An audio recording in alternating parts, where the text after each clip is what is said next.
Kesempatan siji yang ora mbok nggo titeni. Sing penting siji aja mangan kacang kulit kakean kowe. Silakan mangan kacang yo tak. Coba makan kok ambruk. Asam urat aja ngombe. Kandhane kok proses kok dilares ya. Aja ngombe alkohol. Anak aja diombe. Aku Kandhane amel. wong sak omah padha seneng, padha mangan enak. Kene aku. Lah kok iki lagi loro yo tarak dhisik. Wong lara iku kudu sirikan, sirikan apa pedeng awak lara kedeng. Kowe Ya kudu hati-hati.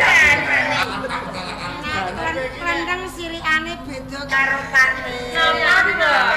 Sirikane klendeng daging mentah. Senengane malah ora sirikan ya kenteng. Ini rebut cukup iki wis sore. Mati sik, mati sik. Ora ono iku.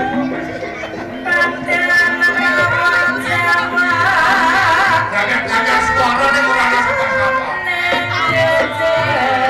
Iku bali kok main kandhane.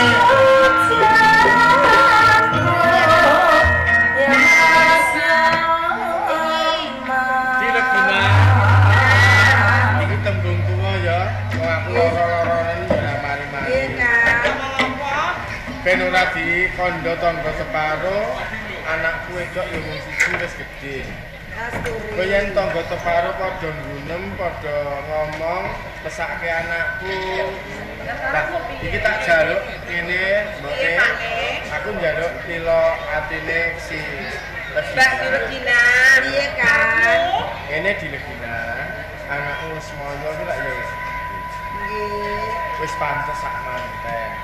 Ya senajan to Kasturi umure kurang setahun, nek tak kira wis ora. Mung aku meling yo ngene. piye Pak Ne? Kowe dadi seksi. Kang. Kasturi ku ya kudu ikhlas, ya. Kowe anakku mung siji. Kok medeni wong ngene to Pak? Medeni to Kang, aku kok nduduk kelatapan.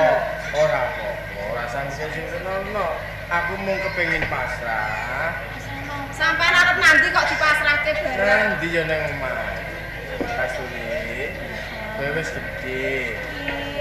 Kowe belajar sinau wong lagi di wong lanang. Aja nganti mengko dipaidu wong lanang. Nek kowe urung apal belajar karo sing Gampang yang karo kuwi, kok aku sing bakal sinau. kartu ngene. Pas moyo lah ya wis gedhe wis iso nyanyi. Kowe ora usah mikir wong lanang liya ning kene wis ana.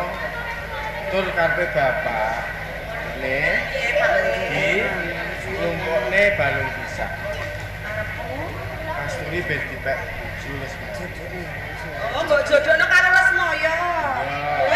Dadi Kasturi sampean jodhokno karo Lesmoyo, Kang. Yo sarujuk. Sarujuk, Mbak Yu. Ben ora di Ya wis ora apa-apa. Yen jodohno karo Lesmoyo padha. Aku tak turus dulu kok bukan. Pas mati. Ayo nyampe kok madhep kok marah bare kok Kang.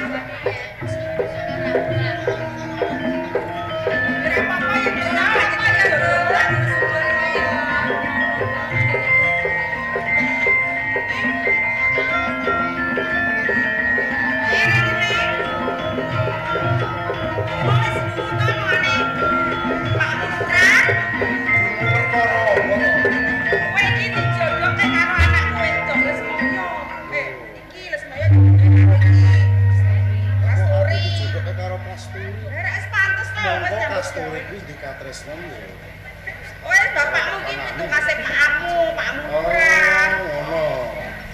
Ya wis, Kowe kudune ya gelem. nek pancen kabeh kuwi mau wis direm. Yo, Bayu. Kakak dia kaya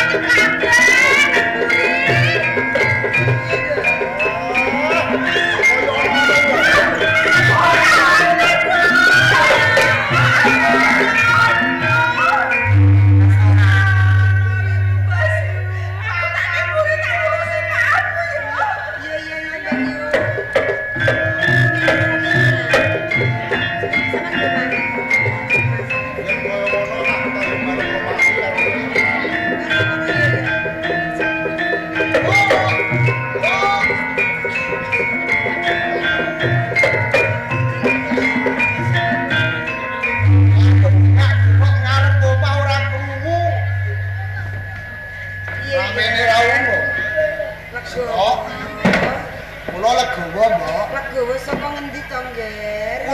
saking Gunung Muria.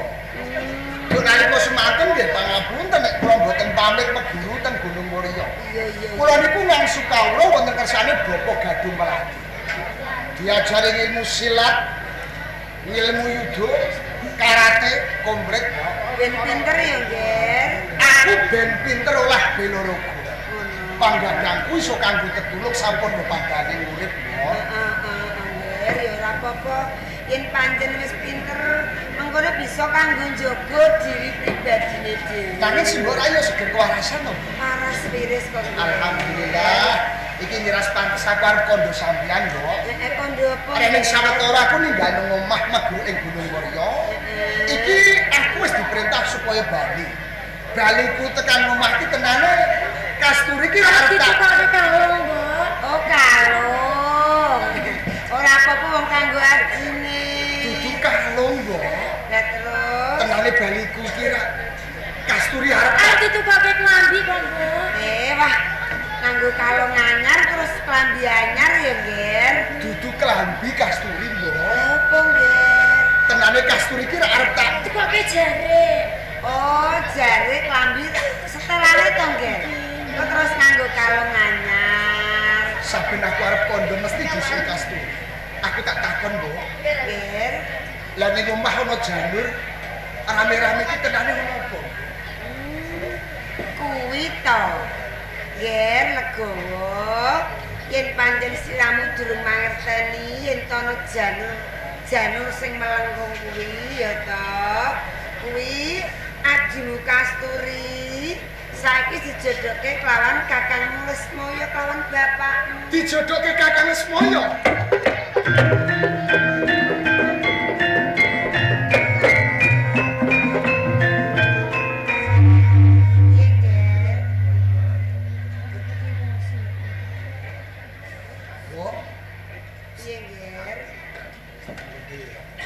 Kabar sing tak tampa. Ana macan ngamuk. Ning Kabupaten Pati disaimbarake. Aku arep pisahi moro iki. Lebur apa luhur? Yen pancen luhur wis pancen tak gadang. Nanging yen to lebur ora ndegawa wirang. Aku jan pamit.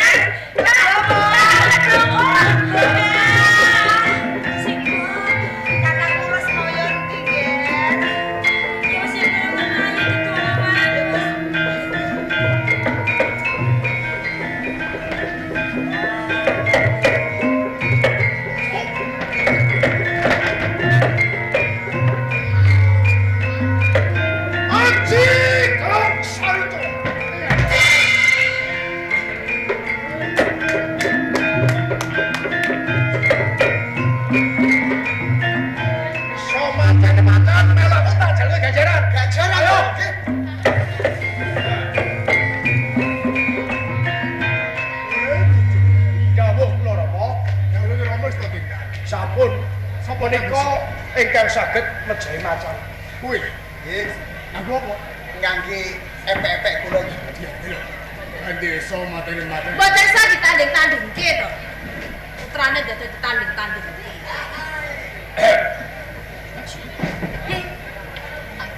Lah, mumpung saimbara teng kaweco sing bisa macan. Ini butuh-butuh kesaksi. Saiki akan duruk siji ngateri keluargamu, bapakmu apa wong tamu. Walah nuwun sewu, Ndoro. Lah nek seksine yang sepuh kula, mangke mundak ngisini-sini, Ndoro. Ngono. Lah sing mbok kula niku putu kok, Ndoro. Kowe didulur. Gadah. Kamu duruk kaki ini. Walah, boten teng omah kok. Dulur kula niku Kakang Lesmaya. Semono. Nggih, Kalau utawa wadon sapa sih? Ibu Legina. Nggih. Kula Legowo. Nggih, kuwi Legowo.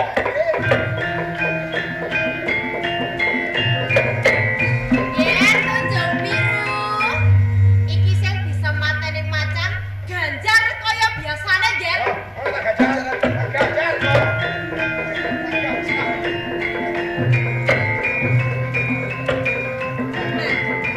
Niki pun cetha.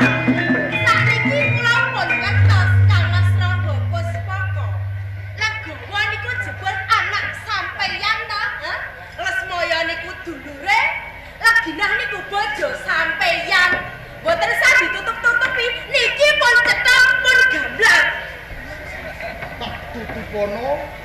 sliramu wis.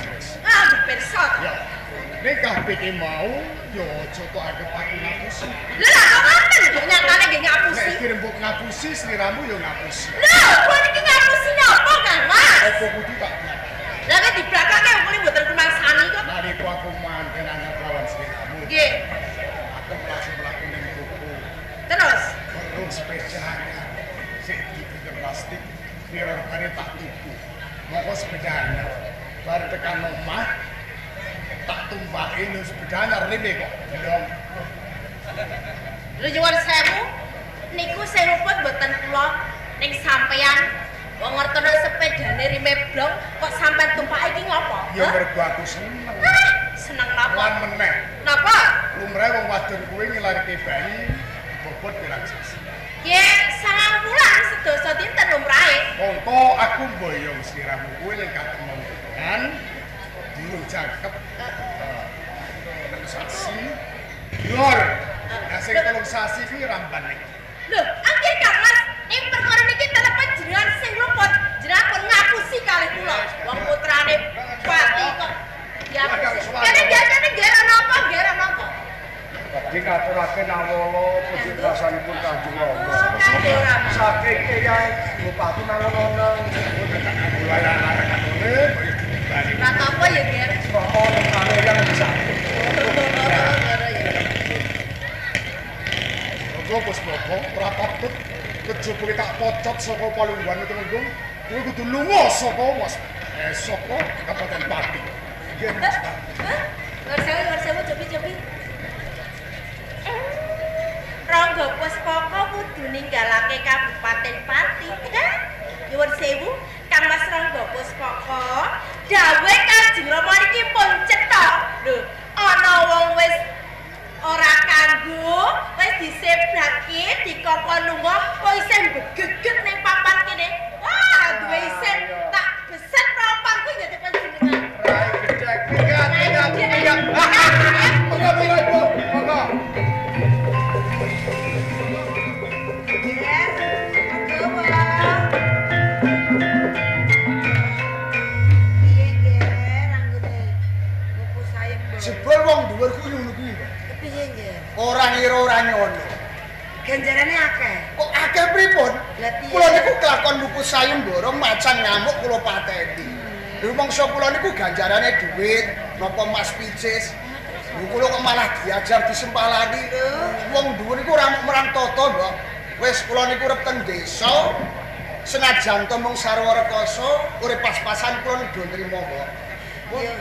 Yo Ger, yen kowe ora wis tak kandhani to ora usah mupu sayembara. Nggih. Apa anane urip ning desa sak panganan-pangane Ger. Nggih, Mbok. Aja ditampa. Awak kula sayang, Mbok. Sayang. Kula tak tembungke nggih, Mbok. Ah, Nggih, apa, Nak? kancane Iya, kula Kang. simbok ya. Iya, Kak. Istirahat ning bumi sampean, Kak. Iman, Mbak. Sampai kula pijeting ya. Maafkan saya. Lah nyuwune napa niki?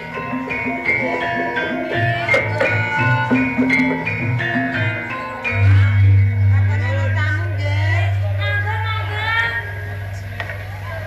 Monggo aku latiri lenggah ana godoke. Nggih, lah nek niki enten tamu, kula tak ndamel wedah riyen. Ya Ger. Monggo sedulur. Kula aturi lenggah. Kula teng mriki. Oh nggih. Nggih sedulur. Tinggalipun Mbak Ibu kok gelas suci. Nggih, pancen leres. Menapa wiwit lair? Boten Mas. Lajeng menapa kenging aku napa kenging napa kok saged aran gelas suci. Sedulur, Lah kok malah ngono to? kaya ngene. Mergo anggon kula di marang bojoku. Kurang rena ing penggawe. Nanti kedadian. Bojoku duka cekane nesu marang aku. Aku dikepir banyu panas nganti aku ora roh apa-apa, sedulur. Sangat Pak. Lho, Di. Lho boten kerasa penangis. Ngapa kok sampean melu prembe-prembe? Apa? Kados ngaten kejemipun bojo panjenengan. Nanging upami bojo panjenengan balen dijak omah-omah menapa Mbak Yuki. Di. Yen to bojoku kepengin balen lawan aku, ya tetep tak tampa. Ning kahananku ya mung kaya ngene. Ala rupaku, kowe wujude ya mung kaya ngene lho, Di. Apa bojoku ya gelem meneh? Wong bojoku kuwi piyayi kok, Di. Gina. Kowe bisa nyawang wujud nanging apa paling kawan suarane Gina. Kakak, Aku bojomu Rangga Puspa. kakak, Gina. wis pokok.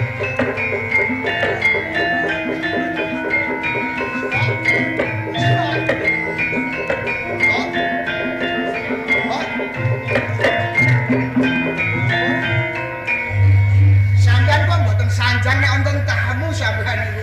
Iya, Ger, iki mawon lho tamu. Bagaimana to, Mbak? Iki sampeyan ngrangkul tamune. Malah padha tetangisan. Legowo, tak kandhani yo, Ger. Sinten tamu menika, Mbak? Sakenane Kyai Kakung iki ya tamu iki. Ya iki sing ngukir jiwa ragamu ciptane wong tuamu, Ger. Rangga Puspaka. Bapak.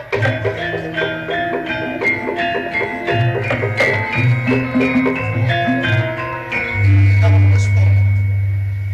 Wiwit kapan pengaku yen to aku anakku Rangga Puspaka. Ger, Apa ora kelingan jaman biyen Rangga Puspaka? legowo. Padahal sana simbok legina. Nganti wuto mripate mergo kowe Rangga Puspaka. Ora apa-apa kok, Ger. Simbok lino. Aku wiwit cilik nganti gedhe. Sopo sing rumati aku dudu kowe Rangga Puspaka. Nalika aku mbutuhke pangan, nalika aku mbutuhke susu, apa kowe nukokke susu? Ora. Sawise kekepencu ing kiwa, kowe teko ning omahku. Njaluk rasa simbok supaya ngaku yen to aku anakku. Ana tamu. luput sing gede banget pula. Ger, Jaluk pangapura. disukui, Asturi. Ger. Apa? Ki wedang kan? Ingkang kanggo sapa? Kangge tamu. Oh tamu. Sing panas lho, Kang. Nek kok ning papan iki. Jaluk ngombe, mangan yo. Ger. Simbok. Ora sajek.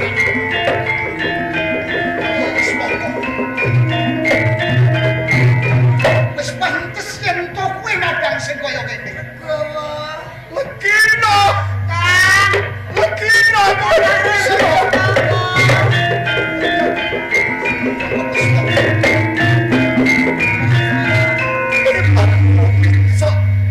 Ora bisa nyawang apa-apa lagi. Ora pantes kowe mapan ning omah iki.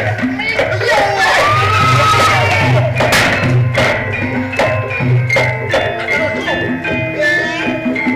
Arep tuh pindah apa ora iso bagus. Yen tuh pindah sampean kowe mangkono kan. Apa to ana apa? Kae ngono wong atuamu. Cukup karo barang jual raga. Cukup kakak. Yen ono apa perkawan bapak. Sampean ku tanggung jawab. Sampean ku tanggung jawab.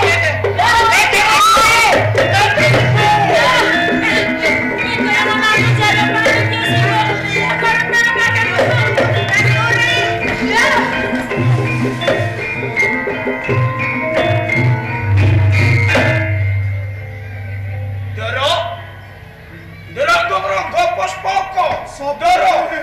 Kula Senggara.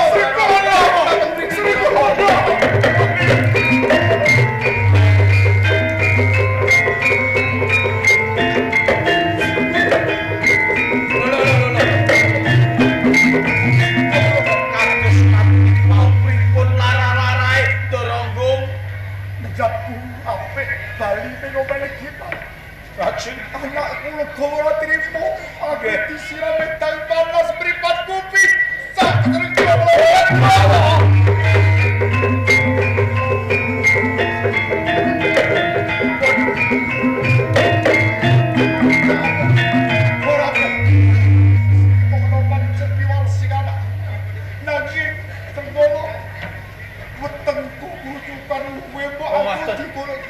Oh, nggih.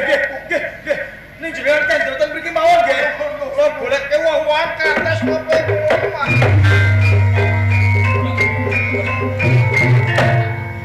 Kae keprijikin batu. Kowe wong ala sendolo nanging saiki kowe dadi wong becik. Beda kelawan aku Sengkolo. Wis ora ana gunane aku urip Sengkolo.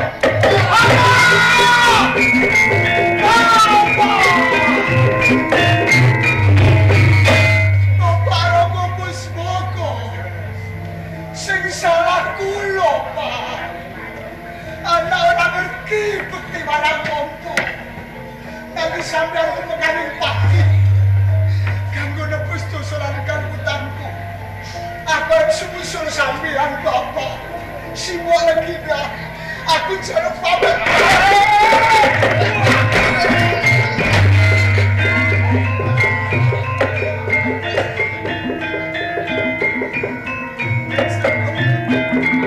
Lagi ngono kuwi tak-takanmu legowo. Kowe anak ora ngerti dianak-anake. Sapa Rangga-Munggong, Rangga Puspaka kae sing ukir jiwan ragamu. Ana kowe mergo ana ndoronggo Rangga Puspaka. Senggolo cukup. Upama kowe dicilik tak pateni tempati. Cukup le. Nanging ora kaya ngono kuwi piwalesmu kawan wong tuae. Iki sawangen aku mung abdine wong tuamu. Aku bakal sampe Senggolo.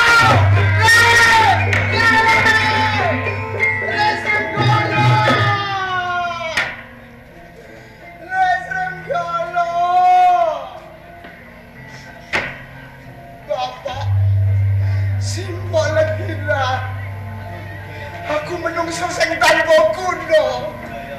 Lek Senggolo direwangi tumekaning pati mergo nglampahi Bapak Rangga Puspaka. Dajok. Mbok menawa iki dalaning patiku, aku arep jebul.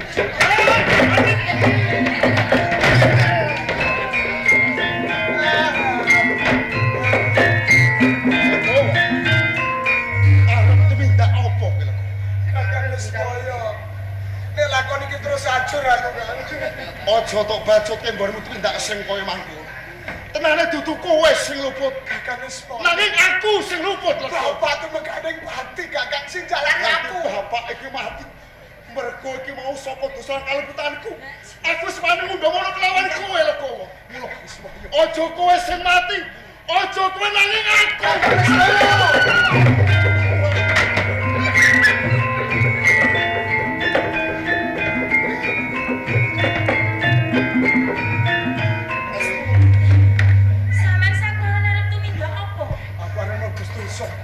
Aku arep nebus dosa. Sampeyan arep lamus diri. Mbok menawa kanthi sarana iki, aku bakal bisa nebus dosaku, Kas. Aja sampeyan sakloron sing lamus diri, Kang. Luwih becik aku wae.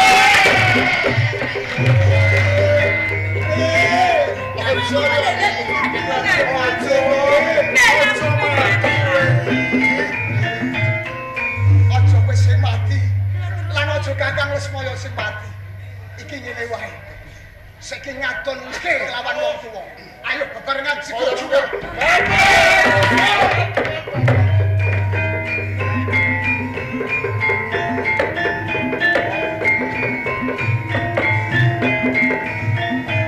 Ayo apa wae?